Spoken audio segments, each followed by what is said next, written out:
વડોદરાના અકોટા વિધાનસભા વિસ્તારમાં આવતા વોર્ડ નંબર 11માં ધારાસભ્ય ચૈતન્ય દેસાઈના હસ્તે વોર્ડમાં વિકાસલક્ષી કામોનું ખાતમુહૂર્ત વોર્ડ નંબર 11ના કોર્પોરેટરની ઉપસ્થિતિમાં તેનું આયોજન કરવામાં આવ્યું હતું। શહેરના હોદ્દેદારો, વોર્ડના હોદ્દેદારો, વિવિધ મોરચાના હોદ્દેદારો સાથે મોટી સંખ્યામાં કાર્યકર્તાઓ ઉપસ્થિત રહ્યા હતા।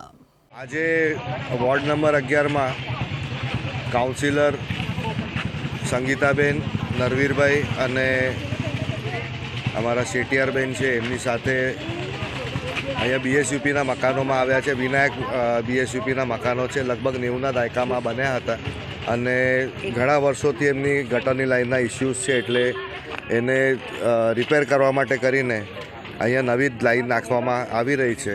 સાથે આપણા રાષ્ટ્રીય સ્વયંસેવક સંઘ દ્વારા અહીંયા આગળ શાખા ચલાવવામાં આવે છે અને એમની માંગ હતી કે અહીંયા એક શેડ બનાવીને આપવામાં આવે જે મલ્ટિપલ યુઝ થઈ શકે।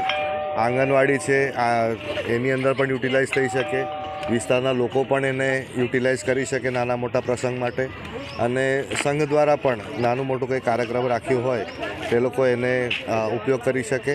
એ માટે કરીને લગભગ 4 લાખનું શેડ બનશે અને સાથે ગટર જે બદલવાની છે લગભગ 19 લાખનું કામ છે, એટલે 22-23 લાખ રૂપિયાનું અહીંયા કામ આજે લીધું છે અને આજે એનું ખાતમુહૂર્ત કર્યું છે, એટલે આવતા સમયમાં આ લોકોને ગટરના પ્રોબ્લેમ મેજોરિટી કરીને એ બધા પૂર્ણ થઈ જશે।